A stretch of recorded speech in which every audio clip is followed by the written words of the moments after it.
¿Qué tal, mis queridos amigos? Bienvenidos a un nuevo viaje en el Cascarón de Nuez. Cuando uno se pone a grabar delante de una cámara en este canal, piensa si realmente tiene algo que aportar, tiene algo que contar que sea interesante o eso, que no sea tiempo perdido para las personas que están viendo detrás de la pantalla. Y sobre todo ya cuando hemos llegado a unos niveles en los que hay ciertos volúmenes de audiencia que sabes que son fijos y también el canal tiene cierta repercusión. Así que sepas que yo tengo también mis dudas y tengo una pelea interna muy grande a la hora de, entre todos los temas que estoy barajando y montando, saber cuál voy a decidir y cuál me voy a poner a grabar, porque que sepáis que la forma que tengo de trabajar es como aquellas atracciones de feria en las que había unas carreras de camellos, en las que ibas echando aros o bolitas, yo que sé, ya no me acuerdo, y el camello avanzaba cuando acertabas, ¿no? Pues yo tengo una carrera de camellos con 50, 60, 80 camellos, cada camello es un tema, un contenido, y los voy haciendo avanzar según los voy estudiando e investigando hasta que considero y decido que tengo algo que contar interesante y me pongo delante de la cámara a hacerlo, intentando que lo vea el máximo de gente, que es lo que queremos las personas que nos ponemos delante de una cámara a contar una historia, o simplemente por el placer y por la pasión de comunicar, como es mi caso en primera instancia. A continuación también, por supuesto, que lo vea el máximo de gente, no te lo voy a negar. Y en este asunto de todo lo que está ocurriendo en Francia, por supuesto este no es un camello que yo tenga entre mis principales objetivos, pero desde luego sí que es un tema que sigo con muchísimo interés, como tantos otros de las cosas que están pasando en Europa. Y seguramente vamos a ir aumentando el contenido y la información de lo que está ocurriendo en Europa, porque me voy dando cuenta, según voy investigando y estudiando, de que están pasando cosas muy importantes, muy graves y que tienen que ser contadas, al menos para que las inteligencias, los cerebros que hay ahí al otro lado de la pantalla, muchas gracias por estar aquí, piensen un poco y saquen sus propias conclusiones, porque no se trata de condicionar ni de mediatizar. Y entrando en el asunto de lo que está pasando en Francia y si podría ocurrir algo parecido en España, pues de nuevo me hago el mismo ejercicio. Juanfran, ¿tienes algo interesante que contar o crees que tienes algo que aportar? Bueno, y me sale la conclusión de que no tengo una fórmula mágica, ni tengo la solución ni la varita, porque si la tuviera, pues probablemente no estaría aquí, pero creo que sí que tengo algunas cosas que aportar, empezando por el hecho de que hoy te estoy hablando en un piso que la vida me ha traído hasta aquí, que casualmente está en un sitio que si se puede homologar a los lugares donde hay estos problemas tan gravísimos en Francia, es precisamente aquí. Y me estoy refiriendo al barrio de Sant Ildefonso de Cornellà de Llobregat, Barcelona. Me hace mucha gracia cuando escucho a estos supuestos analistas, expertos, sesudos columnistas hablar siempre del Lavapiés y del Raval, y ahí se les terminan los argumentos y la lista de lugares sensibles o donde existen problemas que sean homologables a los que están sucediendo en Francia. Permíteme que te diga que lo que está sucediendo en Francia, para empezar, no es nuevo, y esto ya es algo importante que hay que contar. Lo que está sucediendo ahora, toda esta revuelta y todos estos disturbios gravísimos que están sucediendo en el país, ya ocurrieron en los tiempos de Sarkozy y ya ocurrieron incluso en los años 90. Incluso podría decirse que hay cierta periodicidad y van sucediendo pues cada vez que hay un acontecimiento determinado. Esto no es nuevo. E igualmente también permíteme que te cuente que este es el lugar desde el que te hablo, el barrio de Sant Ildefonso de Cornellà, que se junta con el barrio de Belvitge, conforma el cinturón rojo de Barcelona, el cinturón industrial por excelencia de ese país llamado España, y que aquí también en su momento hubo sus revueltas o al menos sus manifestaciones que se enfrentaron a una policía que en aquellos tiempos todavía era la policía de un régimen, de una dictadura, el régimen de Franco, con disturbios serios e importantes. Pero este sí que es el lugar, y no el Raval o Lavapiés, este sí que es el lugar idéntico, clavado a lo que ocurre en la banlieue francesa, que no están desde luego en el centro de las ciudades, sino en los barrios periféricos en los que se acumulan grandes masas de población inmigrante que acaban generando una población determinada, un gueto, entre comillas, porque al final la palabra gueto siempre está relacionada con clases pobres o bajas o con lugares problemáticos, pero hay muchas clases de guetos. Una urbanización con barrera y seguridad las 24 horas para mí también es un gueto. De la misma manera que los ingleses le llaman suburbios a zonas concretas de las ciudades, que no tiene que ser algo peyorativo, mientras aquí le damos un término siempre peyorativo a la palabra suburbio. La cuestión es que esta zona, este lugar, es uno de los sitios más densamente poblados del planeta, aunque la gente no lo sepa, y lo tienes en tu propio y puñetero país. Toda esta región del sur de la ciudad de Barcelona es un lugar que se construyó de una manera absolutamente fotográfica, como un fuego de artificio. En poco más de 15 años por empresas promotoras, constructoras, absolutamente corruptas, unidas al calor del poder franquista en aquellos tiempos, y que hicieron que aquí se acumularan en masa inmigrantes de muchas regiones de España, principalmente de Andalucía, de Extremadura, de zonas como Castilla-La Mancha y también de Galicia. En estas regiones había una población tremendamente agrícola que vivía de la subsistencia en el campo y con los años del desarrollismo acabaron en las grandes ciudades, especial y específicamente en Barcelona, donde se construyeron estos gigantescos barrios satélite. De hecho, San Ildefonso de Cornellá se llama ciudad satélite, también común y popularmente en la zona, en los que los inmigrantes encontraron el lugar donde vivir, donde habitar, pisos en muchos casos de menos de 50 metros cuadrados para empezar a trabajar en la industria y en el sector servicios. Este es un lugar, como digo, idéntico a los barrios que en París, en los años a partir de los 50 y los 60, con una grandísima necesidad de mano de obra, empezó a llegar masas y masas de población magrebí y específicamente población argelina, una excolonia de aquel país que asimiló montones de población que venían de África, del norte de África, para ponerlos a trabajar en aquellas cosas que los franceses consideraban que necesitaban en un país, como digo, que necesitaba muchísima mano de obra. Si te fijas, el contexto es muy parecido, aunque social y culturalmente no tiene nada que ver. La inmigración de España era una inmigración interna, la que ocupó estos barrios, mientras que la francesa era una sociedad que venía de otro país, otra cultura, otra religión, y por lo tanto su integración durante un tiempo fue mucho más compleja, pero creció en un momento de crecimiento económico muy potente y en el que muchas de estas personas, a pesar de lo que se diga ahora, fueron asimiladas por el país y prosperaron de la misma manera que prosperaron los vecinos, mis vecinos, de este barrio de San Ildefonso. Y es muy interesante y muy llamativo como todas aquellas personas, o muchísimas de las personas que llegaron a este lugar para vivir en los 60 y en los 70 y primeros de los 80, ya no viven aquí. Prosperaron, acumularon cierto nivel de riqueza y muchos de ellos acabaron saltando a otros barrios donde no eran los conflictos lo que les hacía moverse, sino la calidad de vida y el espacio donde vivir. Y todo esto te lo cuento porque ahora estas jaulas, estos limbos, a mí me gusta ver estas columnas, estas colmenas gigantescas de pisos como una especie de limbo, es decir, un lugar de tránsito para las personas, están siendo ocupadas por inmigrantes que ya no vienen de regiones del interior de España, sino que vienen principalmente de Latinoamérica y del Magreb, que son justo los inmigrantes de segunda generación que están llegando a nuestro lugar y que son esas personas que ya están teniendo hijos con niveles, con tasas de natalidad que son 2, 3, 4, 5, 6 veces más altas que las españolas y que, por cierto, han generado aquí un boom gigantesco de población y su propia comunidad, mientras la nacionalidad española de origen español se va retirando poco a poco a otras zonas más acomodadas y más burguesas. Y esto es muy interesante porque si no ha habido ningún problema ni ninguna revuelta en esta zona hasta este momento, es precisamente porque el balance entre calidad de vida, cobertura social e igualmente riqueza no ha provocado que estos guetos, y de nuevo me refiero a la palabra gueto sin tener una implicación peyorativa, si queréis le llamamos barrios mejor, estos barrios no han tenido la suficiente, podríamos decir, masa forestal abandonada para que una mínima chispa provoque un gigantesco incendio. Pero eso no significa que no pueda ni vaya a suceder en el futuro. Y eso lo estamos viendo muy claramente en lo que está sucediendo en Europa. Ya te estoy diciendo que lo que está sucediendo en Francia no es nuevo, es cíclico.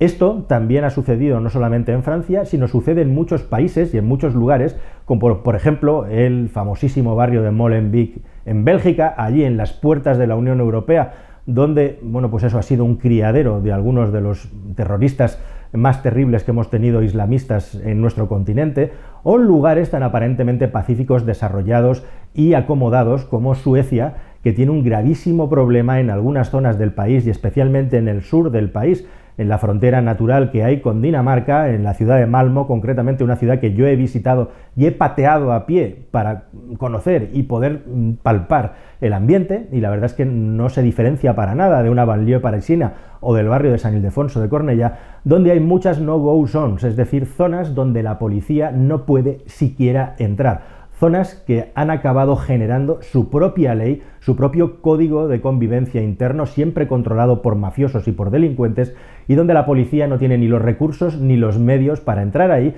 porque lo que se ha generado ahí dentro es tan grande que hace que ni siquiera los instrumentos de ejercicio de la fuerza y de la violencia que tiene el Estado de Derecho sean capaces de doblegar los niveles de problemática y delincuencia que están sucediendo en esos lugares. Y esto sucede porque en muchísimos países, y también en el nuestro, las personas que mandan y las personas que deciden no tienen ni puñetera idea de lo que es un proceso de integración de una sociedad que tiene muchísimos valores y muchísimas formas de pensar y de vivir distintas a las nuestras, e igualmente también cuál es el ritmo de asimilación, cuál es el ritmo de desarrollo que pueden tener estas zonas y estas regiones en relación a los servicios y las atenciones que se puede dar a unas sociedades que son muy jóvenes, muy frescas y que en muchos casos no tienen aprehendidos los mismos valores de convivencia que tenemos las personas que hemos crecido arraigadas en determinadas familias. Lo que está ocurriendo en Francia y lo que puede ocurrir también aquí es precisamente el problema del abandono. Y cuando me refiero al asunto del abandono, me refiero a dos problemas distintos. En primer lugar está el asunto del abandono familiar. En estos barrios más marginales de Francia tienes que saber que hasta un 35% de las familias son disfuncionales, es decir, no es una familia que esté cohesionada, no es una familia en la que haya un padre y una madre o haya dos personas que estén pendientes de lo que ocurre con los hijos, e igualmente también lo que ocurre es que hay un déficit tremendo de servicios sociales y de seguridad que puedan ofrecer cierto nivel de cobertura a estas personas y sobre todo a los más jóvenes para que no se desvíen a esos guetos de la delincuencia, que es donde terminan. El problema que hay detrás de todas estas revueltas en Francia es un problema de tener la situación fuera de control, es decir, aparentemente hay un equilibrio y nos enteramos solo de todo esto cuando hay una explosión de violencia. Pero lo que ocurre cuando no hay esas explosiones de violencia es que los delincuentes, es que las mafias, es que los radicales han creado su propia ley y han creado su propio sistema social dentro de estos sitios. Y nuestro sistema ha sido apartado, ha sido fracasado y ha sido quebrado a favor de este sistema delincuencial, de un sistema que abandona completamente a las mujeres y que además es promovido, por un lado azotado por aquellas tendencias políticas más radicales y por el otro promocionado y arropado por esos babosos y terroristas informativos que hay tanto en la política como en la comunicación aquí mismo en este canal, que defienden que el hecho de imponer a una mujer una forma de vestirse, imponer a una mujer una forma de comportarse y cómo relacionarse, por ejemplo, con los hombres, es una cuestión de empoderamiento femenino y algo cultural. Y una mierda. Y una gigantesca mierda. Lo que se está haciendo es ni más ni menos que replicar y promover comportamientos que se van al extremo, mientras en unas sociedades y en unos guetos completamente machistas, los hombres más fuertes y delincuentes van manteniendo y proponiendo la ley del más fuerte y la ley de la selva sin que nadie los frene. Y esto es algo de lo que no se enteran los políticos ni tampoco los buenistas que están ahí promoviendo estas sociedades multiculturales sin tener en cuenta en su cabeza cuáles son las consecuencias de precisamente estigmatizar ciertos comportamientos que son problemáticos cuando los confrontas a nuestro modelo de convivencia y nuestro modelo de sociedad. Existen, por ejemplo, en pueblos, momentos, lugares en los que de repente aparece una familia problemática cuya forma de comportarse es conflictiva, que roban, que saquean o directamente que tienen una forma de relacionarse con el resto de la población distinta y se generan grandes conflictos dentro de eso, de una población, simplemente por una sola familia. Ahora imagínate todo un barrio gigantesco en el que viven docenas de miles de personas, como hay ahí fuera en esta ventana, que viven al margen de la ley, viven al margen del sistema en el que han sido acogidos e igualmente han generado su propio subsistema con sus propias normas y sus propias leyes. Eso es exactamente lo que pasa en la banlieue francesa. Y ha habido personas como expolicías y policías españoles que han vivido muchos años dentro de esos barrios marginales y han convivido con personas a las que acogían en programas de acogida, con personas con mucho riesgo de pobreza y de exclusión social, que lo han vivido en sus primeras carnes como es una sociedad dominada por un tipo de hombre, por un tipo de personaje abyecto que ha vivido toda la vida bajo el paraguas de la delincuencia sin que nuestra propia sociedad haya podido aportar los valores y el sistema de, digamos, paraguas de acogida suficiente como para que no se lleguen a esos extremos. Así que todo esto que pasa es un fracaso de nuestro sistema, es un fracaso de nuestra sociedad. Las soluciones perfectas no existen, pero desde luego lo que no puede ocurrir nunca es que el sistema nuestro precisamente tenga una velocidad de asimilación de toda esta masa de población inferior al desarrollo y a la llegada de de estas personas, y ojo, estoy hablando de la llegada, la inmensa mayoría de estas personas son de nacionalidad francesa, como los niños, como los 5, 4, 6 niños que van de la mano de un inmigrante por nuestras calles actualmente y que ya ahora tienen 15 años, tendrán 25 o dentro de 10 años tendrán 15. Y es ahí donde hay que incidir, empezando por las familias. No nos olvidemos que esta persona que ha fallecido en Francia, este chico, era un delincuente común y que con 17 años iba conduciendo de madrugada sin carné de conducir con un vehículo que no era suyo. Estamos partiendo de varios comportamientos delictivos y lo que se le está echando es todo el fuego y toda la crítica por parte de algunos sectores de opinión que son verdaderamente deleznables a la policía. La policía en muchísimos casos es incapaz de poder entrar ni siquiera en estos barrios, no te digo ya la presión y los problemas que tienen para intentar con los medios que le da la ley mejorar la situación. Y esto es algo que tampoco entendemos, que esto va muchísimo más allá del propio ámbito de actuación de la policía. Aquí la policía debería de ser el último de los factores para corregir y arreglar estos problemas. El problema es mucho más profundo y está muchísimo más arraigado en todo lo que es el desarrollo social de estas personas, con quién se vinculan y se relacionan y cuál es el ambiente y la educación que tienen dentro de sus propias familias. Este modelo ha fracasado completamente y esto no tiene nada que ver con que se permita la llegada de más o menos inmigrantes, sino también, sobre todo, con lo que es capaz de ofrecer nuestro sistema a personas que requieren determinados niveles de atención y de vigilancia que nuestros estados actualmente está clarísimo que no son capaces de ofrecer. El manual de instrucciones de nuestros padres, que emigraron en los 60, en los 70 y en los 80 a las grandes ciudades, era un manual de instrucciones de la vida muchísimo más sencillo que el actual. Ellos sabían que trabajando duro y esforzándose, aunque el dinero costaba mucho dinero de conseguir, eran capaces de prosperar, salir adelante, comprar sus propias viviendas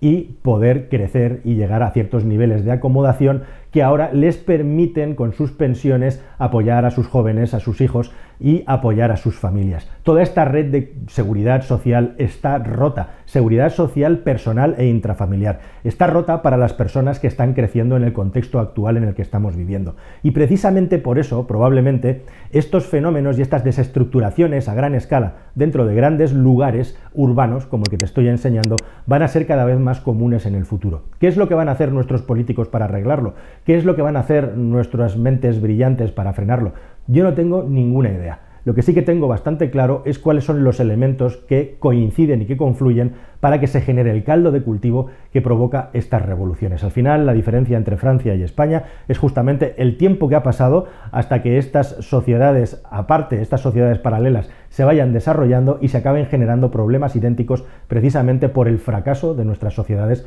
a la hora de poder atender estas comunidades y estas situaciones sociales que cada vez son más comunes y parece que no tienen marcha atrás. Nada más, queridos amigos. Espero que esta información os haya parecido interesante y nos vemos en un próximo vídeo, que espero que sea más y mejor. Hasta el siguiente. Adiós.